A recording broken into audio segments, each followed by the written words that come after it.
Hey everyone, so sorry I haven't posted in a while.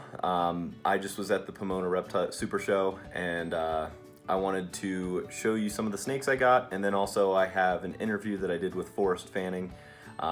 Came out okay. We'll see how it is. It was late at night, like 4 in the morning, and we were just, impromptu interview.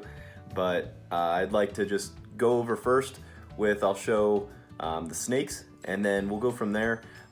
Tell me what you think about the interview. Forrest is an awesome guy, and I was really glad I was able to get this interview in at 4 or 4:15 in the morning, whenever it was. But here we go. I have them all right here. But the first two snakes I got, and let's see which one this is. So this is the clown. She is a clown ball python. I'm trying to get this in frame. And she is about 150 grams, but I'll have her for some future projects. Hoping to get some scaleless head stuff to go into this, as well as pied clown stuff. But she's awesome. Got her from JSA Reptiles and her sister from JSA Reptiles. So I'll grab her sister real quick. Her sister is right here. As you can see, looks pretty much the same. She's pretty awesome as well. Like I said, she is a clown, but this one is a possible yellow belly. Trying to get some good quality filming going, but it's hard with a moving animal. But yeah, so clown, this is a possible yellow belly, and she's pretty cool as well. Right about the same size. They were actually born right around the same time as well.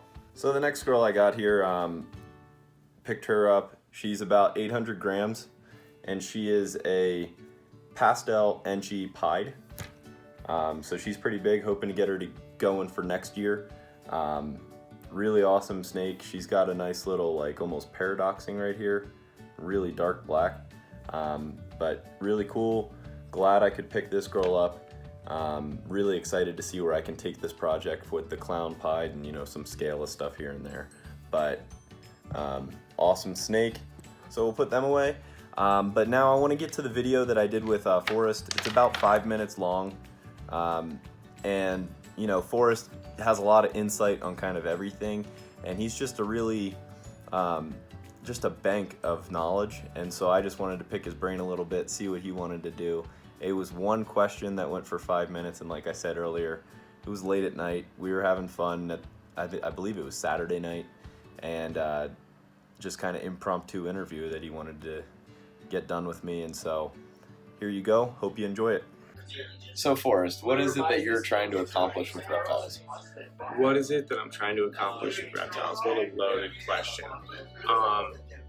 I guess what I'm trying to accomplish with reptiles and my life's work and being dedicated to herpetoculture and keeping animals in captivity would be conservation,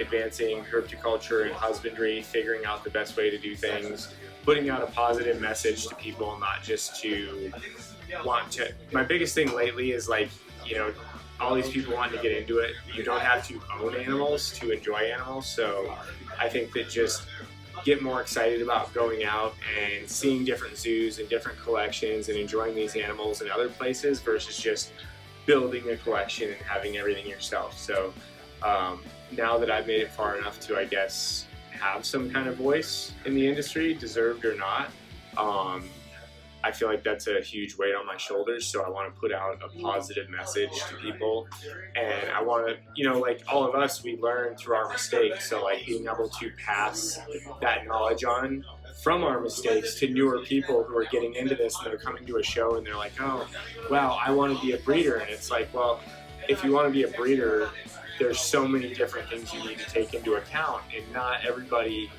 that sees all of us that wants to get into this. You don't have to be a breeder.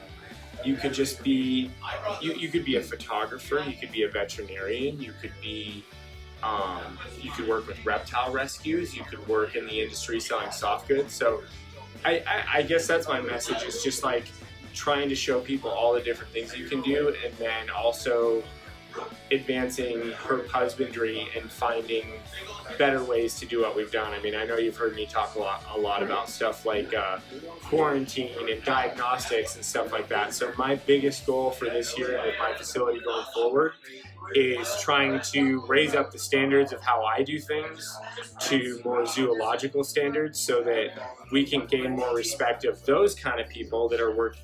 Like over in Europe, it's all about naturalistic setups. There's a very good relationship between public and private sectors. So the zoo guys communicate with the private breeders. They trade stock back and forth. And here we have like this really strong divide. You know, it's very polarized. So one of my biggest goals is trying to bridge that gap and raise up what we're doing to where we can all work better. And it's not all about just setting up animals in captivity and breeding in captivity. That's a great thing. There's been a ton of success stories there. But I think what would be great is to get all of us and our enthusiasm.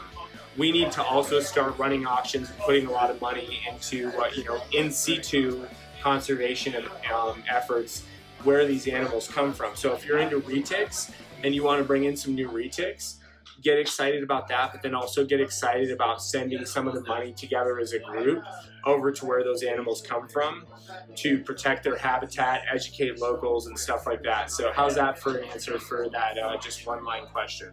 It's good. I mean, wasn't expecting that much, but I mean, with Forrest, he always has so much. He's got a plethora of information, a plethora of ideas, and the dude is just incredible. Yeah, he looks better up here. There you go, yeah. But my arm was getting tired. Yeah. It's 4 in the morning. It's been a pretty crazy night, so I hope that I was well-spoken enough for that to come across all right. Oh, definitely. And the one thing all of you out there need to realize is this show is more than just, buying and selling of animals. There's a lot that goes on here, and Forrest is one of the guys who is trying to show that. Yeah. So, the friendships, the camaraderie, everything else, this show really just took it up a notch. And I mean, for me, Tinley, Pomona, this kind of stuff, this is like, I work 7 days a week. I never leave my house. I have a huge staff, tons of animals. And to be able to leave and come and spend time with guys like you and all of our friends here, it's so special. And so if you're watching this and you haven't came out to those events, that's one of the coolest things about our community and our scene is that you have access to people that have a lifetime of knowledge and have written books and scientific studies, and they've read this and they've read that. You can walk up to them and they'll treat you like any other. The access to information and the ability to build friendships and stand on the shoulders of giants and try to elevate what you're doing. Everybody in this community is like really, really opening, that's not a word, very, very welcoming to new people.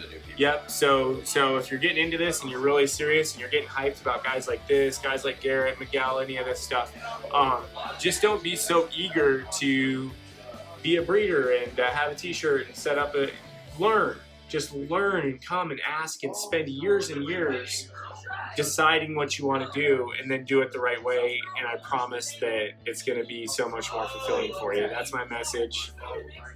And to add to his message of what he practices, what he's talking about, don't just go after what everyone else is doing. Do what you're truly passionate about. Yep. I mean, this man over here, he's passionate about a whole bunch of different reptiles that nobody's ever heard of. Yep, so absolutely. Find the thing you love and exploit that and go for it. Thanks. So creepy. So I hope you enjoyed that video. Forrest is really awesome and it's fun to work with him and, pick his brain a little bit. But he's got some awesome species that he's working with and some just really cool outlooks on the reptile hobby itself. We were having a lot of fun that night and just kind of had that impromptu interview. But please stay tuned. I'm going to be posting some videos here in the next couple weeks that are going to be, like, the first one I'm going to post is going to be a ball python update and kind of where I'm going with some projects, as well as stuff I have in the works that'll be coming here as well. But just make sure to smash that like button, comment below, and let me know what you guys are thinking for some videos. Maybe if you need help with anything, I'll post a video for it. So let me know. Thanks.